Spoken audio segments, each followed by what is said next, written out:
ሲከፋኝ ወይ ስራ ሳይኖረኝ ሲቀር ከሱ ጋር ነው ያው ብዙ ጊዜን ማሳልፈው ብዙ ጥሩ ታሪኮች ስላሉት ወደፊት ምን አይነት ማለት ከኢየሱስ ክርስቶስ ትውልድ በፊት ያሉትን ታሪኮች ስለሚያብራራልኝ ምናምን ቁጭ ብዬ እሱን አነባለሁ ብዙ ትምህርትን ከሱ ስለማገኝበት ቁጭ ብዬ ከሱ ላይ ትምህርት ወስዳለሁ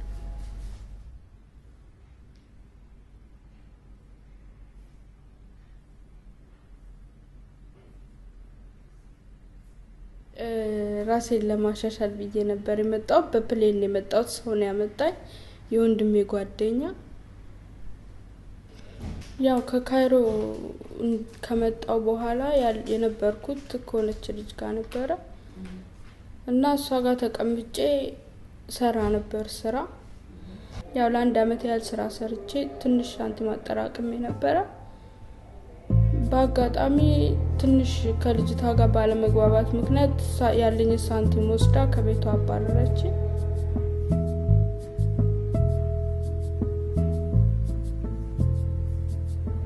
ከቤቷ ካባረረችኝ በኋላ አንዳንድ ሱዳኖች የሚመጡ ልጆች ነበሩ እሷ ጋራ ከነሱ ጋራ በመደዋወል ያለውበትን ሁኔታ ስነግራቸው እንደ ድንገት አማርኛ ይችሉ ነበር ከነሱ መሃል አንደኛው ስለዚህ እነሱ ያለውበትን ሁኔታ ስነግራቸው ወደ እነሱ ጋር ወሰዱ አሁን ያለው እነሱ ጋር ነኝ ያው መተዳደርበት ለራሴ የሆነ ገቢ ምንም የለኝም ያው ካይሮ ከመጣው ጀምሮ ያው በቃ ለእናቴን ማረዳው ቤተሰቤን መርዳት አልቻልኩም ለራሴ የሚያለው ሰው ላይ ተገኘው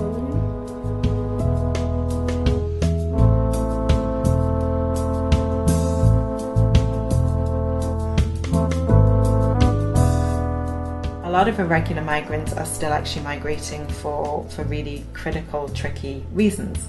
And I think on the issue of ensuring safe and regular migration or alternatives too, there's still quite a bit more work that needs to be done.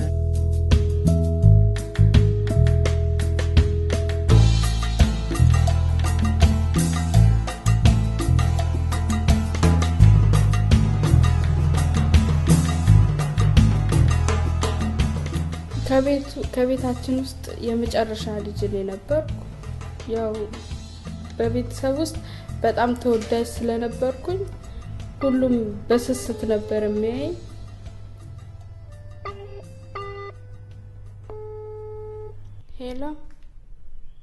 ሄሎ አባዬ ራሄል ነኝ ደህና ነሽ አባዬ ወድቀሻል ተብዬ ነበር እንዴት ነሽ ደህና ነሽ አሁን ስለ ጤንነቷ ጠይቃታለሁ አብዛኛው ጊዜ ስኳርም ስላለባት አንዳንድ በሽታም ስላለባት ስለሱ ጠይቃታለሁ እሷ ግን ሁሌ የምትጠይቀኝ ለምንድነው በኔ ጨካንሽው እዛ ካልተሳካልሽ ካልሆነልሽ ለምን ወደኔ አትመጭም ነው የምትለኝ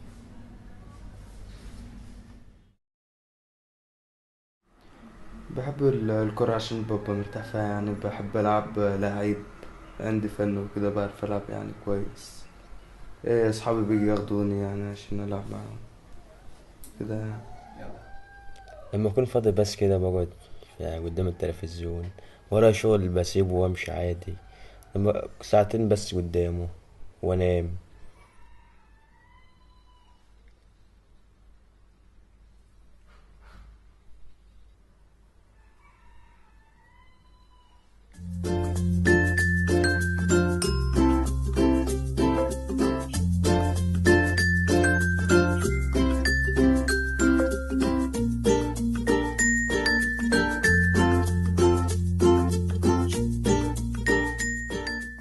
The rise of social media, the way that Facebook's working, Twitter, WhatsApp, we know that actually when we speak with migrants, there are a lot of migrants coming forward saying, well, yeah, I have friends in Europe or I have friends in the region and they've sent me a picture via WhatsApp to say, look at how great things are here and you should consider leaving home, you should consider coming to work in the increasing role that social media is playing in being that magnet for particularly youth. ناس صحابي كانوا طلعوا في دماغي وابن عمي برضه كان هناك وكلمني وقال لي تعال البلد حلوه ومش عارف ايه قلت له ماشي هطلع وكده كنا قاعدين في اسكندرية ومع ناس كده، ناس يعني مأمنين علينا وكده اللي براكبونا، ومعاهم آلي، وشوفنا بيضربوا ناس وبهدلوا ناس ورايحين وركبونا، والبهدلة اللي شفتها في المية يعني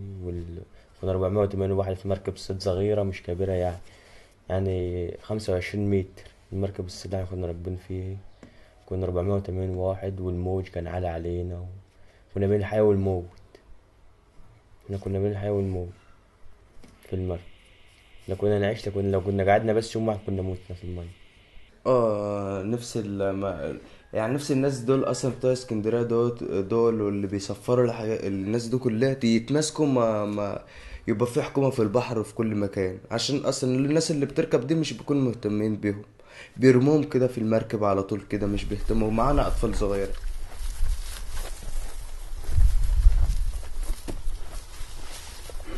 واجي بقى اخر النهار يعني المغرب كده اطلع برا مع اصحابي، نمشي شوية على الساعة 11 كده ولا حاجة، ادي انام برضه الصبح. لو في شغل بطلع في الشغل في المحارة، واجي اخر النهار برضه نفس القصة، بروح اطلع مع اصحابي وعلى كده.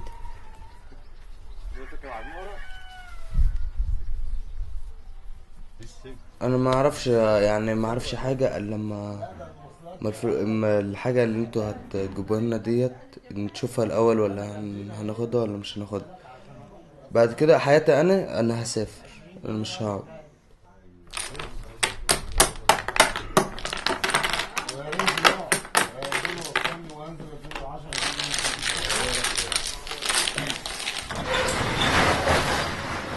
بس انا نفسيتي تعبانه، مش عايز الحاجه ديت. المحل انا بحب المحل وكده وعايز اقعد في المحل، بس ما نفسيتي مش مرتاحه. انا عايز اسافر وبعد كده اجي افتح اللي هو يقول لي عليه واقعد بقى استقر بقى في القاهره، ما اقعدش اسافر. بس اسافر، نفسي اسافر، بس هي دي الخطوه الوحيده اللي انا عايز اعملها. If they can't access education, if they're not able to find work to support themselves, if they can't feel safe in the community and make friends, if they can't get healthcare when they need it, then there's no feeling of being settled somewhere. And so young people feel they need to move on to find somewhere where they can have access to those things. وطبعا اللي هي اللي بنقوله بالعربي هم مكفين لي واحد من الفلاسفة قدام جدا، وعنده كتب جميلة جدا مناسبة، واحد من هو الأمير دي، لكن دي موجودة بالمناسبة، موجودة مثلا في الوقت الحالي بالمناسبة. يعني كتاب مواكب جد يعني في مواد كده مناسبة، يعني عندها علاقة مباشرة، أو مثلا تقول توضيح للمشكلة اللي حصلت عندنا مثلا في السودان يعني.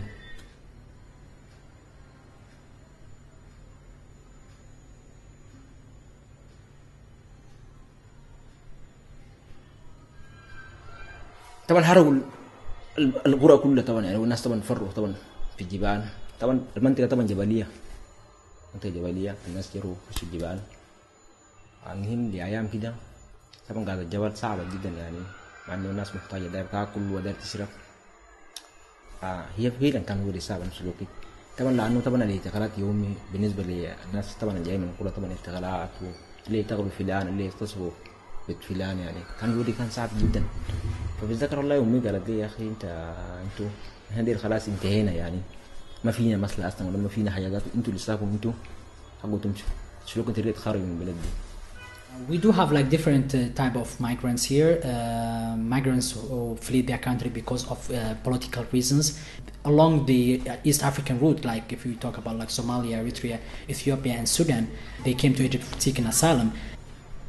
وأنا صعب جدا إنه مثلا تقدر يعني في وقت محدودة، لكن طبعا أنا بنصبر وأقول له إن شاء الله قريب إن شاء الله قريب. طبعا دي كلام معتاد يعني، يومي بيسألني يعني أنت لسه حاسس شنو، وأنا مليت من القاعات ودي هنا صعبة والحياة صعبة. طبعا ما بقدر بقول له مثلا الحقيقة بالضبط إنه مثلا أنا بعاني من المشكلة، لكن طبعا بحاول قد الإمكان مثلا بقول له يا أخي اصبر يعني، صبور بس يعني إن شاء الله الأمور بتفرق يعني كويسة يعني. It's true like that most of the migrants in Egypt face stress, actually psychological stress, and this is because they don't have access to education or job opportunities, which make them all the time think about the time they are losing here in Egypt. كل ما تاني كل ما اتكلم معه مثلا يعني بيحكي يقول لي يا اخي انت لسه ما تحسن نفسك انه انا مليت من القعاد. طبعا هنا يعني انا شخصيا هنا طبعا اقول لي صعب شويه يعني محتاج يعني انك كونك ترحل دول مثلا السودان هنا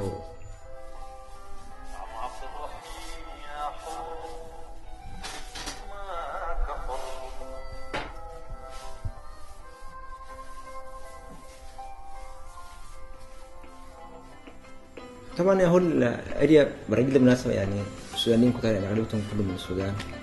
المهم كنا ساعه طبعا هو في الليالي طبعا بالليل بالذات يعني عندنا قهوه موجوده طبعا هنا مصريين يعني عندنا قهوه هناك بناكل طبيعه الحال بنقعد يمكن هناك بنتونس مع بعض بنعرف الجديد شنو مثلا في المنطقه هناك لان اغلبهم كلهم من نفس المنطقه تقريبا يعني او مثلا اغلبهم كلهم من دارفور يعني ممكن نقول لك اغلبيه بتاع السكان السودانيين موجودين في البريه بالذات كلهم من دارفور.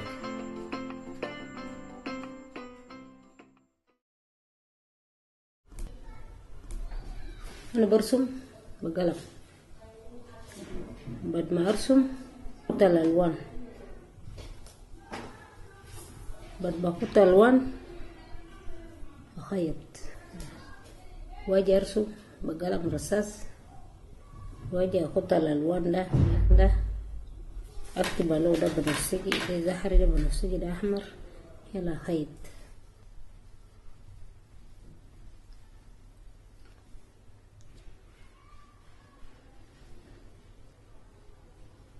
أنا جاي من السودان أساسا جينا بالطيارات اللي كانوا بنقولونا الساعة كده لما نحارب بتاع الجنوب من الجنوب نجينا بالطيارة هنا حرب بتاع الجنوب جابنا ما في قروش تركب بس طيارة كده من الجنوب تجي ما خرطوم من خرطوم يا هو نجينا في خرطوم يا قاعدين نجاسف.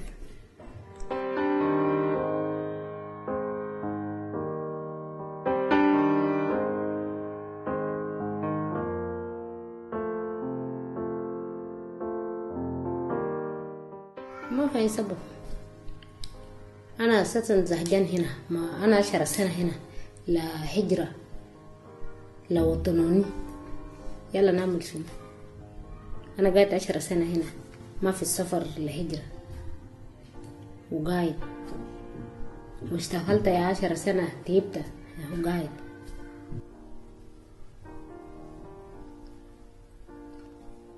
Once the migrants take the decision to go back, so it means he already arranged himself to go within 10 to 20 days, but sometimes it takes months, unfortunately.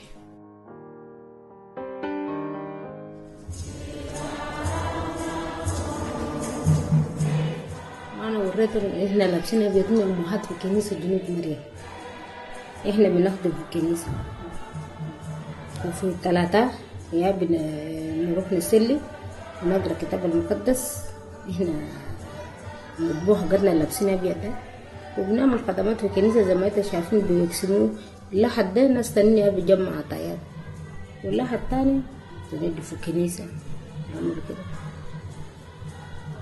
وانا فرحان يعني احنا لما الانسان يكون في كنيسة ما جاي يعبد ربنا بيكون مبسوط يعني جواه بيكون نضيف.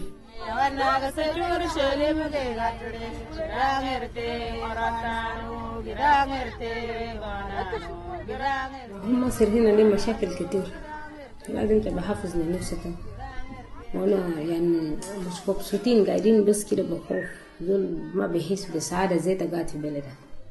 Safety and security is also a big issue here, particularly for young people of African origin. A lot of young people report not feeling safe to be out on the streets at all.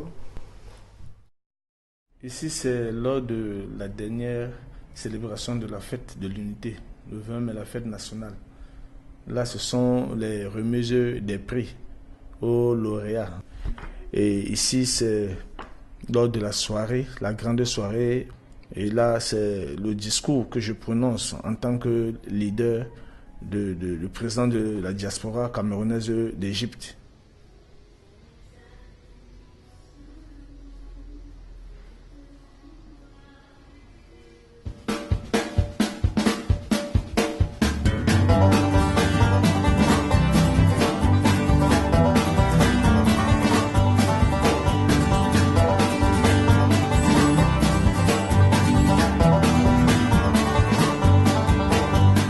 suis déjà footballeur. J'étais footballeur au Cameroun. On était sélectionné pour voyager et aller dans un tournoi qui devait se jouer en Lituanie. Et on n'avait pas d'ambassade de Lituanie au Cameroun. Il était question que nous passions par l'Égypte pour le transit. Nous sommes donc arrivés en Égypte. Il fallait attendre l'arrivée de notre manager. Il devait arriver peut-être un jour avant nous. Mais il n'était pas arrivé.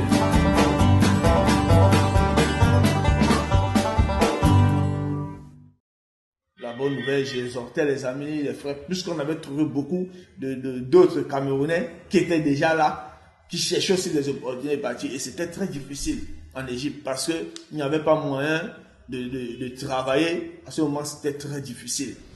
Je savais déjà que le plan pour lequel Dieu m'avait amené en Égypte, c'était aussi surtout de prêcher l'évangile, oui, de fonder cette église.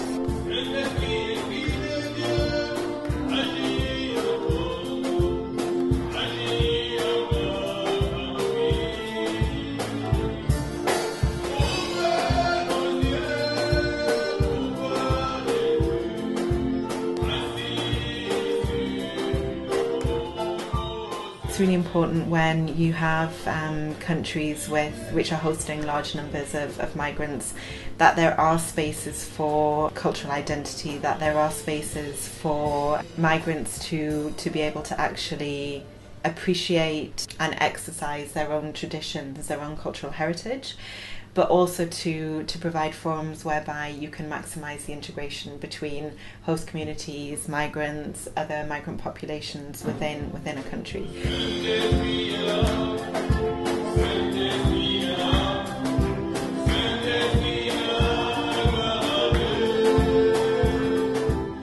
D'essayer de leur donner des repères, comment s'en sortir, qu'est-ce qu'ils peuvent faire, comment ils peuvent intégrer la société égyptienne.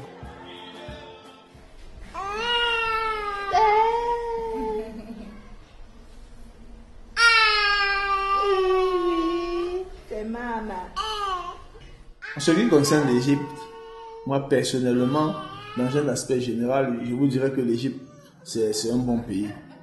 Ouais, je vous dirais que l'Égypte, c'est un bon pays parce que c'est un pays d'accueil. C'est un pays de plus en plus, vous voyez des gens, d'autres Africains, des gens émigrés. Ce que je constate aussi, et ce que j'ai remarqué sur les Égyptiens, c'est que si tu viens en homme de paix, ils vont t'accueillir en homme de paix. اللي بيسأل يعني الجريدة اللي بحب أقراها جريدة الأهرام، واللي بيسألني طبعا أحوال البلد ووضع البلد اللي احنا فيه والسياسة والعمل الحاجات دي أكتر حاجة اللي بتشدني، يعني بتشوف البلد ماشية إزاي، الشباب وأحوال الشباب، الحاجات دي كلها.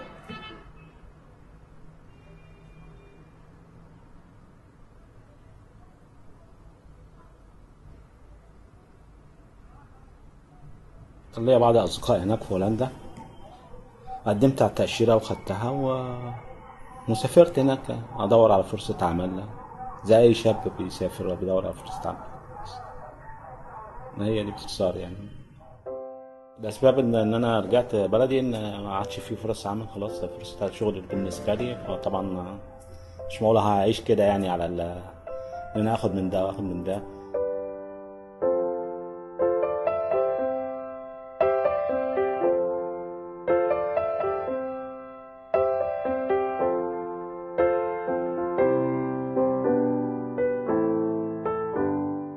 Migrants who are willing to go back home voluntarily, we do provide them with the assistance.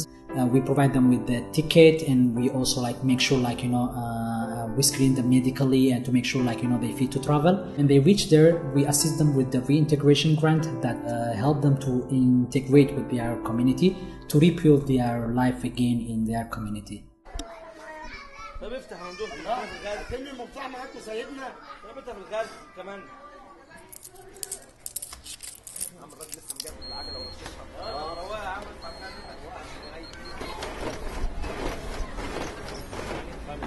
انا من النوع اللي احب المجازفه، يعني احب اي شغل يكون جديد عليا بحب اجربه واحب اعرفه وبتاع والكلام ده، اي مهنه. فانا حابب الشغل اللي انا فيها وبتاع والكلام ده، يعني في المستقبل احاول ان انا اكبرها يعني الكلام ده. اجيب مكان تاني وبتاع والكلام ده واكبر المشروع ان شاء الله.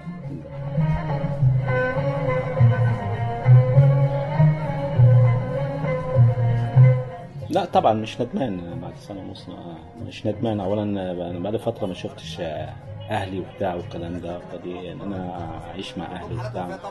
تعرف المجتمع المصري غير اي مجتمع تاني، شرقي الحياة الاجتماعية او الاسرة وبتاع والكلام ده شيء مهم عندنا، فدي حاجة كويسة يعني. عشان كده انا مش ندمان. انا شفت اخواتي وولاد اخواتي بقالي فترة ما شفتهمش، زي شادي مثلا بقالي 15 سنة ما شفتهوش وبتاع، واخواته برضه ما شفتهمش من فترة، فمش ندمان على حاجة زي كده.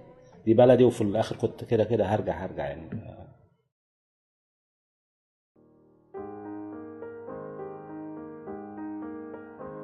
Egypt is like, you know, a transit country, like a transit route for like most of like African countries. For the reason that migrants came to Egypt is like for different reasons. One as like a transit country to the European Union, and we do have like others who came to Egypt for economical reasons, to strengthen their life and to improve their condition.